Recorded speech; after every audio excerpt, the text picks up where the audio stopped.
Hi, hello, good afternoon friends. Welcome back to my channel Ushariya's Vlogs for another new exciting travel vlog. R video শুরুতেই তোমাদেরকে জানাই অনেক sorry, কারণ অনেক দিন ধরে ঠিক করে আমি নির্দিষ্ট সময় ব্যবধানে ভিডিও দিতে পারছি না তোমাদের, সেজন্য তোমরা হয়তো অনেকেই ইতিমধ্যে জেনে গিয়েছো আমার ভিডিও না দেওয়ার কারণ, এবং যারা জানো না তাদের উদ্দেশ্যে বলে রাখি আসলে আমি এখন কোম্পানি সুইচ করেছি। মানে আমি এর আগে ইনফোসিসে চাকরি করতাম, যেটি একটি মাল্টিন্যাশনাল আইটি কোম্পানি, এবং এখান থেকে সুইচ করে এখন আমি একটি বিগ 4 ফার্ম যেটার নাম ডেলয়েট, সে কোম্পানিতে চাকরি করছি। এবং যেহেতু এখানে আমার পোস্ট এবং রেসপন্সিবিলিটি অনেকটা উঁচুতে, এখানে আমি একজন অ্যাসিস্ট্যান্ট ম্যানেজার হিসেবে কাজ করছি, তো সেই জন্য রেসপন্সিবিলিটি অনেকটা হওয়ার কারণে এখানে যেহেতু আমি টাইমটা খুবই কম পাচ্ছি, তাই জন্য ভিডিও এডিট করা বা ভিডিও করা সেগুলো সেরকম সময় পাচ্ছি না, সেই কারণে অনেকটা গ্যাপ হয়ে যাচ্ছে। সেই জন্য তোমাদেরকে সবাইকে প্রথমেই জানাই অনেক সরি। তবে আমি চেষ্টা করব কাজের ফাঁকে যতটা সময় পাবো ততটা সময় বের করে যেন ভিডিও এডিট করে দিতে পারি, কারণ ভিডিও এডিট করা বা ব্লগিং করা আমার প্যাশন বা আমার খুবই পছন্দের একটি কাজ, তো সেটার জন্য অবশ্যই সময় বের করে আমি করার চেষ্টা করব। চারিদিকে এত গরম পড়েছে, আর শিলিগুড়িতে এত গরম তো ভাবাই যায় না। শিলিগুড়িতে এর আগে আমরা জানতাম যে একদিন গরম হলে সেদিনই রাতে বৃষ্টি নেমে যায়, কিন্তু এত ডিফরেস্টেশন হচ্ছে চারিদিকে যে বৃষ্টির পরিমাণ কমে গিয়েছে, এবং এত গরম সেখান থেকে মুক্তি পেতে হলে একমাত্র যেতে হবে পাহাড়ে। তো দেখতেই পাচ্ছ আমরা সবাই বেরিয়ে পড়েছি পাহাড়ে। এখানে এরা সবাই আমার বন্ধু, তো আমরা সবাই মিলে একসঙ্গে যাচ্ছি এখন কার্শিয়াংয়ের পথে প্রথমে, এবং কার্শিয়াং থেকে যাবো দার্জিলিংয়ে হয়তো। তো চলো এবার দেখি, পুরো রাস্তাটা তোমাদের সঙ্গে শেয়ার করবো। এবং তার সঙ্গে সঙ্গে এত সুন্দর লাগছিল, এত ফ্রেশ লাগছিল হাওয়াটা, যে কি বলবো। আমি খুব লাকি ফিল করি নিজেকে শিলিগুড়িবাসী হওয়ার জন্য, কারণ এখান থেকে আধ ঘন্টা গেলেই রংটং, এদিকে গেলে কার্শিয়াং, মিরিক, কালিম্পং, আরও কত জায়গা, মানে একদিনে গিয়ে ঘুরেও আসা যাবে। তো দেখতেই পাচ্ছ এখন আছি আমরা শুকনা ফরেস্টে। আর যখনই আমরা শিলিগুড়ি ইনস্টিটিউট অফ টেকনোলজি মানে আমাদের কলেজ ক্রস করলাম, সেখান থেকেই মনে হচ্ছিলো যেন টেম্পারেচার 4-5 ডিগ্রি কমে গিয়েছে। এবং যখন এখন আমরা শুকনা ফরেস্টের মধ্যে আছি, মনে হচ্ছে নর্মালের থেকে টেম্পারেচার যেন অনেকটা কম, কারণ এত গ্রিনারিস। দেখতে পাচ্ছ এবার যাওয়ার পথে রাস্তাটা, কে বলবে শিলিগুড়িতে এত গরম বা চারিদিকে এত গরম। দেখো তোমরা আকাশটা দেখে এবং রাস্তাটা দেখে বুঝতেই পারছো যে কতটা ঠান্ডা হয়ে গেছে ওয়েদার। আর মনে হচ্ছিল যে টেম্পারেচার যেন 20-22 ডিগ্রিতে পৌঁছে গিয়েছে, যেখানে শিলিগুড়িতে টেম্পারেচার প্রায় 40 ছুঁই। দেখতেই পাচ্ছ কি সুন্দর চারিদিকে ঠান্ডা ঠান্ডা মেঘের মধ্যে দিয়ে আমরা যাচ্ছি, আর চারিদিকে দেখতে পাচ্ছ চা বাগান এবং এত সুন্দর গ্রিনারি, কি বলবো। তো তোমরা প্রকৃতিটা উপভোগ করো, আমি উপভোগ করি, সে সঙ্গে চলে যাই কার্শিয়াংয়ের পথ। দেখো পাহাড়ের কথা তো বলা যায় না, কখন বৃষ্টি কখন মেঘ, এই রোদ এই মেঘ এই বৃষ্টি। আমরা যাচ্ছি, আমরা ভাবতেই পারিনি শিলিগুড়ি থেকে বেরোনোর সময় যে এখানে এতটা ঠান্ডা হবে। ঠান্ডা তো পেলামই প্রথমে, তারপর পেলাম এই দেখো বৃষ্টি।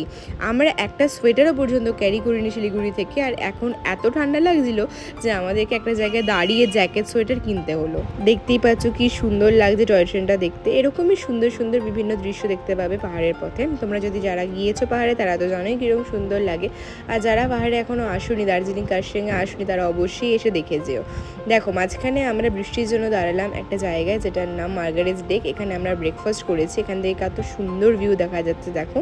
এবং এই জায়গাটা কিন্তু হ্যাঙ্গিং রেস্টুরেন্ট, এখানে অনেকবার আমি এসেছি। এবং দেখো কার্শিয়াংয়ে আসতেই দেখো মুখ থেকে ঠান্ডা হাওয়া বেরোচ্ছে, এটা আমরা ভিডিও করলাম। মানে এত ভালো লাগছিলো, যেখানে শিলিগুড়িতে ফোন করে মা বলছে এত গরম, আর সেখানে আমরা যারা বন্ধুরা এসেছি আমরা আরও বন্ধুদের ফোন করে বলছে দেখ তোরা আসলি না, আমরা কি সুন্দর এনজয় করছি এখানে। এত ভালো লাগছিলো ওখানে গিয়ে। তো কথা বলতে বলতে দেখো পৌঁছে গেলাম আমাদের রিসর্টে। রিসর্ট বলবো না, এটা একটা হোমস্টে, এবং হোমস্টের ভিউটা তোমাদেরকে দেখাবোই। আমরা বারবার গেলে এই হোমস্টেতে থাকি, কারণ এত ভালো লাগে এখানকার ভিউ, এখানকার সবার বিহেভিয়ার, তার সাথে এখানকার যে কটেজটা আমরা নিই সেটাও ভীষণ সুন্দর লাগে। তোমাদেরকে পুরোটাই দেখাবো চলো।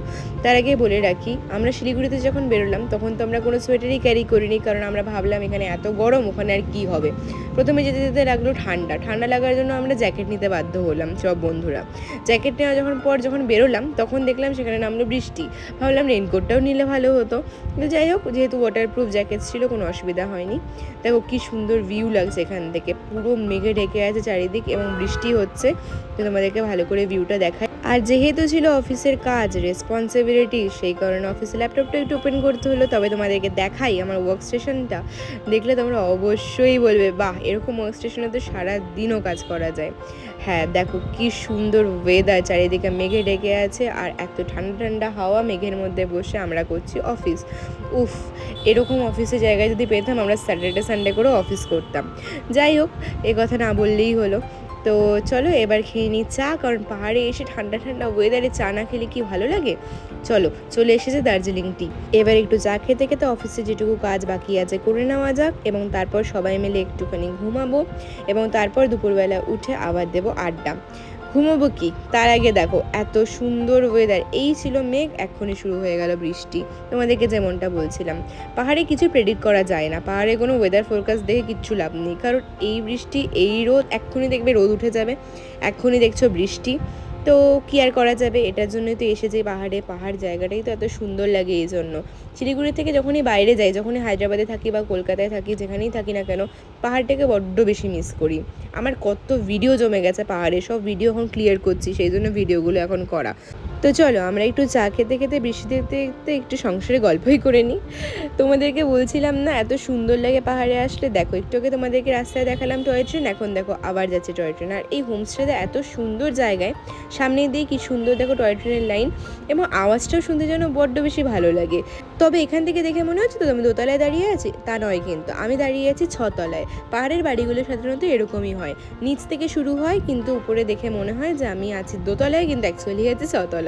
এই হোমস্টেটা আরও ভালো লাগার কারণ হলো এই ডুপ্লেক্সগুলোর জন্য, কারণ তোমরা যে রুমগুলো নেবে সেটার ভেতর দিয়ে যে সিঁড়ির মতন করা আছে, এবং সেখান দিয়ে এরকম ওপর দিয়েও কিন্তু ভিউ দেখা যায় এবং ওপরে স্টেও করা যায়, এজন্য এত ভালো লাগে দেখতে। এখানে আকাশ মেঘলা থাকার কারণে কাঞ্চনজঙ্ঘা দেখা যাচ্ছে না ঠিকই, তবে এই যে আকাশ মেঘলা হয়ে আছে এবং চারিদিকে পাইন ফরেস্ট এবং এই উডেন কটেজগুলো, এগুলোতে থেকেই যেন মনটা ভরে যায়। তো চলো তোমাদেরকে ভেতর থেকে বাইরের ভিউটা ভালো করে দেখিয়ে দিই। দেখো কি সুন্দর লাগছে দেখতে, এখান থেকে পুরো বাইরের ভিউটা দেখা যায়, চারিদিকে দেখতে পাবে চা বাগান, এবং অপর দিকে যেখান থেকে তোমাদের আগের ভিউটা দেখালাম সেখান থেকে দেখলে দেখতে পাবে পাইন ফরেস্ট। আমি ভয়েস ওভার তো দিচ্ছি, কিন্তু বাইরে থেকে এত গাড়ির আওয়াজ, আর আমার বাড়িটা এত প্রপার লোকেশনে যেখানে সবসময় হর্ন হর্ন হর্ন শুনতেই পাবে। তারপর আমরা সবাই মিলে অনেক আড্ডা মারলাম, গল্প করলাম, সেগুলো আর ভিডিও করা হয়নি কারণ আমরা এনজয় করতে গিয়েছিলাম। তবে তোমাদের কিছু ক্লিপ দেখাচ্ছে, দেখো কার্শিয়াং থেকে আমরা একটা ক্যাফেতে গিয়েছিলাম, সেখানকার ভিউ, এবং সেখানে আমরা চা খেয়েছিলাম, মোমো খেয়েছিলাম, ওয়াইওয়াই গিয়েছিলাম, সবই তোমাদেরকে দেখালাম। তো নাইট ভিউটাও দেখে নাও। আর এরপর আমরা পরের দিন কার্শিয়াং থেকে ফিরে যাওয়ার পালাম। দেখো রাস্তাটা কি সুন্দর মেঘলা হয়ে আছে, কিন্তু আবার তো শিলিগুড়িতে গেলে সেই 40 ডিগ্রি টেম্পারেচার। দেখো মেঘের মধ্যে দিয়ে যাচ্ছে, কি সুন্দর লাগছে না দেখতে, যেমন সুন্দর লাগছিলো তার থেকেও বেশি ভালো লাগছিলো ফিল করে, মানে মনে হচ্ছিলো এখানেই থেকে যায়, কিন্তু কিছু করার নেই, অফিস আছে, ফিরে তো যেতেই হবে, অফিস করতে হবে, রেসপন্সিবিলিটি যখন বেড়েছে তখন কাজও তো করতেই হবে, কিছু করার নেই। দেখতে পাচ্ছ আই লাভ কার্শিয়াং ভিউ পয়েন্টে চলে এসেছে, এবং এরপর একে একে আমরা সবাই নেমে যাচ্ছি। মনটা একটু খারাপ লাগছে, কিন্তু আরেকটা আনন্দ লাগছে যে এরপরের সপ্তাহে আবার ঘুরতে যাব, তো সেই ভিডিও তোমাদের কাছে চলে আসবে। সেটাও একটা অফবিট গ্রামে গিয়েছিলাম আমরা, কালিম্পং শহরে, সেটাও তোমাদেরকে এর পরের ভিডিওতে আমি অবশ্যই দেখাবো। আমার ভিডিওর সঙ্গে অবশ্যই জুড়ে থেকে, এবং আমার ভিডিওতে ভালো লেগে থাকলে ভিডিওটাতে লাইক কমেন্ট শেয়ার আর সাবস্ক্রাইব করে দিও চ্যানেলটাকে। আর আমি চেষ্টা করছি খুব তাড়াতাড়ি ভিডিও আনার আরও, আর তোমাদেরকে এত ওয়েট করতে হবে না, অনেক ওয়েট করিয়েছি, তোমরা অনেকেই আমাকে অনেক কোয়ারি করেছো যে কী হলো দিদি তুমি এতদিন ভিডিও দিচ্ছ না, সেজন্য সবাইকেই অনেক সরি, এবং তোমরা যা যা কমেন্ট করেছো আমাকে আমি সবাইকে ইন্ডিভিজুয়ালি রিপ্লাই করার চেষ্টা করেছি। তো যাই হোক, তোমাদের সঙ্গে দেখা হবে পরের দিনে নতুন একটি ভিডিওতে। আশা করি তোমাদের আমার আজকের ভিডিওটা অনেক রিফ্রেশিং লেগেছে, ভালো লেগেছে, এবং তোমাদের এই গরম ওয়েদারে একটু ঠান্ডা ফিল হয়েছে। তো ভালো লেগে থাকলে অবশ্যই ভিডিওতে লাইক করে দিও। দেখো চা বাগান দেখতে দেখতে আমরা তো আস্তে আস্তে যাচ্ছি শিলিগুড়ির দিকে। তো আজকের ভিডিওটা আমি এখানেই এন্ড করছি, তোমাদের সঙ্গে দেখা হচ্ছে পরের দিন আমার সেই পাহাড়ি গ্রামের ভিডিওতে। Till then tata.